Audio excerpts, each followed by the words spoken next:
Hello student, आज हम लोग समझेंगे gravitational self energy of a solid sphere. मतलब एक जो ठोस गोला है उसकी गुरुत्वीय ऊर्जा के बारे में अध्ययन करेंगे। और ये ग्रेविटेशनल सेल्फ एनर्जी जो है क्या होती है, ये हम लोग हमारे प्रीवियस वीडियो में बात कर चुके हैं। या तो आपको यहाँ पे मिल जाएगा या फिर आप प्लेलिस्ट देख लीजिए, वहाँ पे वीडियो मिल जाएगा। तो चलिए हम लोग स्टार्ट करते हैं हमारा सॉलिड स्फेयर। तो सबसे पहले हम लोगों ने यहाँ पे कंसिडर करा कि एक आर रेडियस का, यहाँ से यहाँ तक की रेडियस कितनी है, आर है, और इसका मास कितना है, एम है। ठीक है, तो ये हमारे पास में एक सॉलिड स्फेयर है। तो इस सॉलिड स्फेयर की अगर हम लोग निकालें डेंसिटी, ठीक है, density of material of solid sphere, घनत्व जिसको हिंदी में हम लोग कहते हैं घनत्व, डेंसिटी। अब स्पेलिंग क्योंकि मैं कहीं कहीं मिस कर जाऊंगा, क्योंकि मुझे आगे बढ़ना रहता है, समझाना रहता है, टाइम कवर करना रहता है। तो डेंसिटी इक्वल्स टू क्या होता है, मास अपॉन वॉल्यूम होता है। ये जनरल फॉर्मूला होता है। तो मास को हम लोग यहाँ पे मेंशन कर रहे हैं एम से, यहाँ पे एम माना है हमने।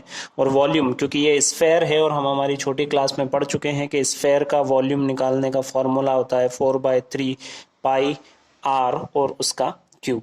तो यहाँ से अगर हम लोग मास देखेंगे तो मास कितना हो जाएगा, m is equals to 4/3 pi R cube rho. ठीक है, इसको इक्वेशन नंबर 1 डिनोट हम लोग कर देते हैं। तो अब हम लोग यहाँ पे इसी स्फेयर के लिए मैं एक डायग्राम बना रहा हूँ, क्योंकि मुझे आपको समझाना है। तो कंसीडर कर रहे हैं सेंट्रल कोर, जिसकी रेडियस कितनी है, आर है। मतलब ये जो हमारे पास में एक स्फेयर था बड़ा वाला, उस बड़े वाले स्फेयर के अंदर यहाँ पे कहीं पे हमने एक स्मॉल आर रेडियस की एक कोर कंसिडर करी।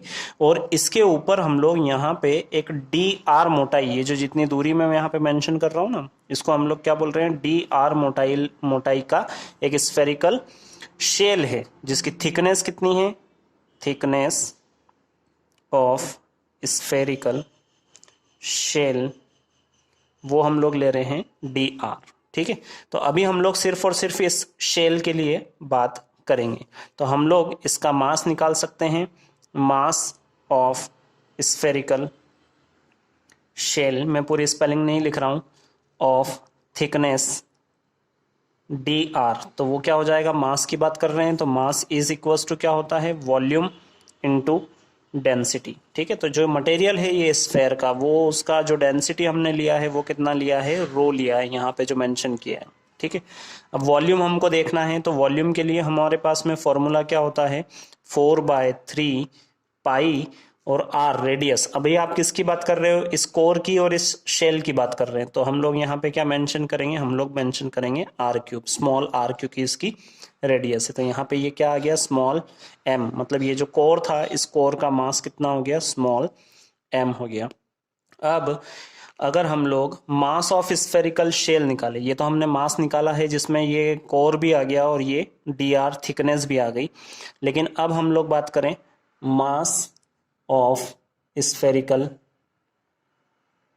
शेल, तो वो कितना हो जाएगा, वो हो जाएगा यहाँ पे, इसको डिफ्रेंशिएट कर दें, ये हो जाएगा d m is equals to, यहाँ पे डिफ्रेंशिएट करेंगे इसको आर के रिस्पेक्ट में, क्योंकि आर वेरी कर रहा है यहाँ पे, है ना।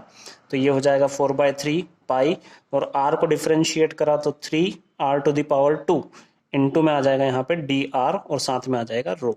हमने किसको डिफ्रेंशिएट किया है, आर, क्योंकि वेरी कौन करेगा, आर करेगा। तो यहाँ 3 से 3 कैंसिल, और हमारे पास में वैल्यू आ गई d m is equals to 4πr² into d are और साथ में रो। इसको इक्वेशन नंबर 2 कह देते हैं।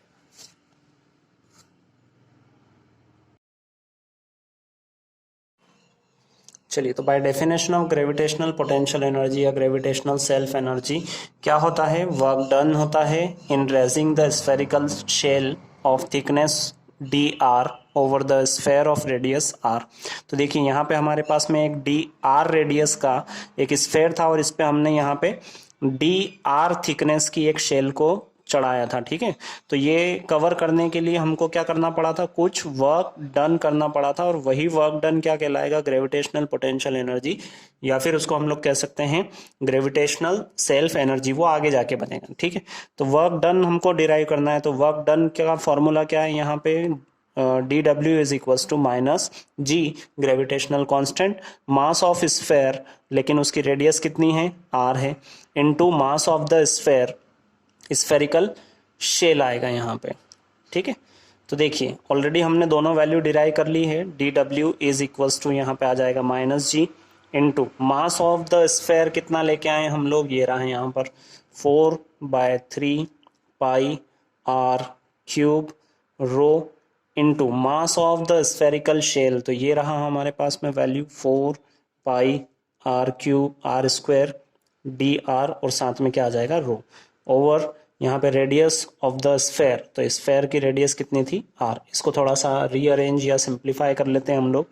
देखिए 4 4 16, तो यहाँ पे लिख दें हम लोग -16/3, जी कांस्टेंट लिख देते हैं, पाई और पाई कितना हो जाएगा, pi square, are to the power total कितनी हो जाएगी, आर टू द पावर यहाँ पे एक कैंसिल हो जाएगी इससे, तो ये 1r और ये 3r, तो ये हो जाएगा टोटल कितनी, पावर 4।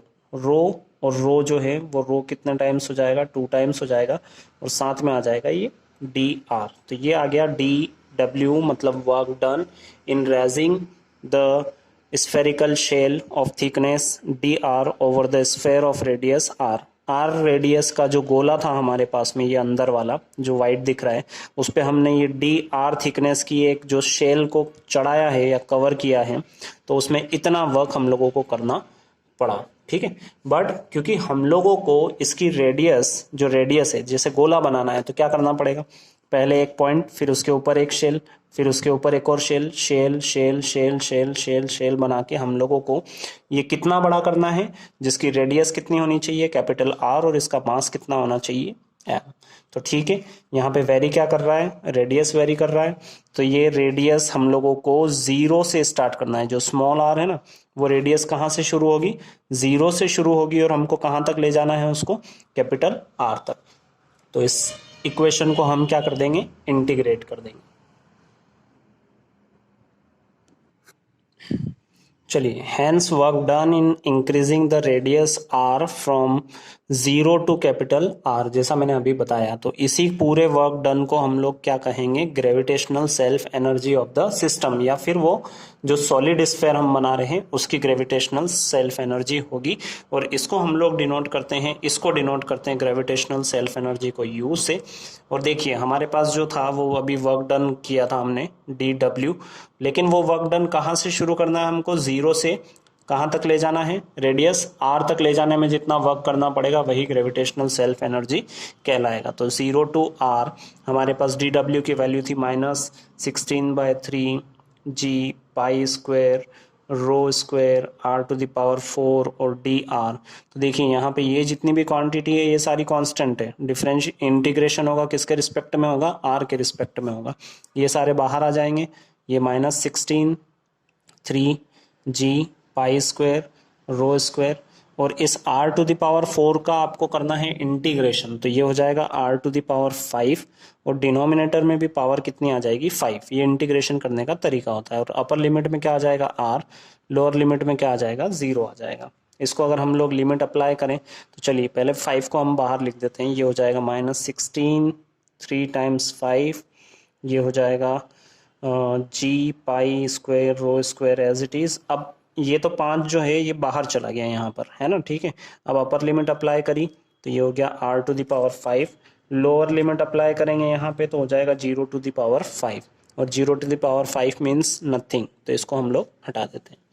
अब देखिए हमको पता है कि m, कैपिटल M जो है, जैसे गोला आपने शुरू किया बनाना, बड़ा होता होता ये कहाँ तक हो गया, जिसकी रेडियस क्या हो गई, कैपिटल R, जो शुरू में हमने किया था, और इसका मास कितना हो गया, m।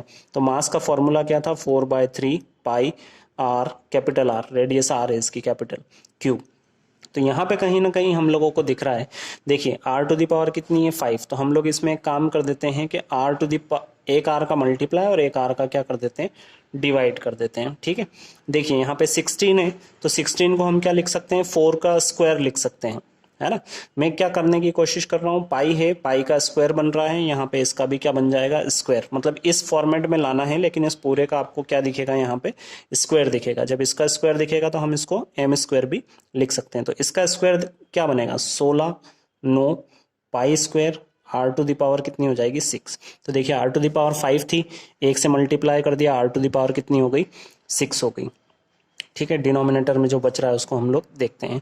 4 ऑलरेडी 4 जो है उसको हम लोग लिख सकते हैं, इस ये सॉरी 16 को लिख सकते हैं 4 स्क्वायर, इसको हम लिख रहे हैं 3।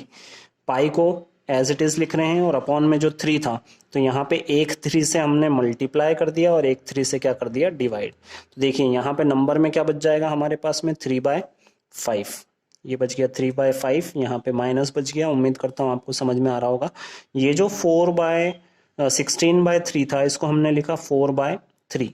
ठीक है, और इस पूरे का हमने क्या कर दिया स्क्वायर कर दिया। तो देखिए 4 स्क्वायर मतलब 16, 3 स्क्वायर मतलब 9। ठीक है, पाई तो पाई स्क्वायर और रो स्क्वायर, तो यहाँ पे एक और क्या आ जाएगा रो भी आ जाएगा, क्योंकि यहाँ पे हाँ मैंने मास वॉल्यूम लिख दिया था, डेंसिटी नहीं लिखा था। ये आ जाएगा, ये भी अंदर ही आएगा यहाँ पे। तो इस तरीके से यहाँ पे बचेगा सिर्फ हमारे पास में g, और अपॉन में क्या बच रहा है यहाँ पे r। तो इसको इस तरीके से सिंप्लीफाई करके हमारा जो फाइनल आंसर बनता है gravitational self energy of solid sphere, वो बनती है 3/5 g एज इट इज समीकरण 1 से। समीकरण 1 में ये जो पूरी वैल्यू थी ये किसकी थी m की वैल्यू थी, और इस m का क्या हो जाएगा स्क्वायर हो जाएगा और अपॉन में क्या आ जाएगा r आ जाएगा। तो ये जो है ये मैथमेटिकल टर्म है ग्रेविटेशनल सेल्फ एनर्जी के लिए। तो अगर वीडियो आपको अच्छा लगा हो तो लाइक शेयर सब्सक्राइब जरूर करें। धन्यवाद।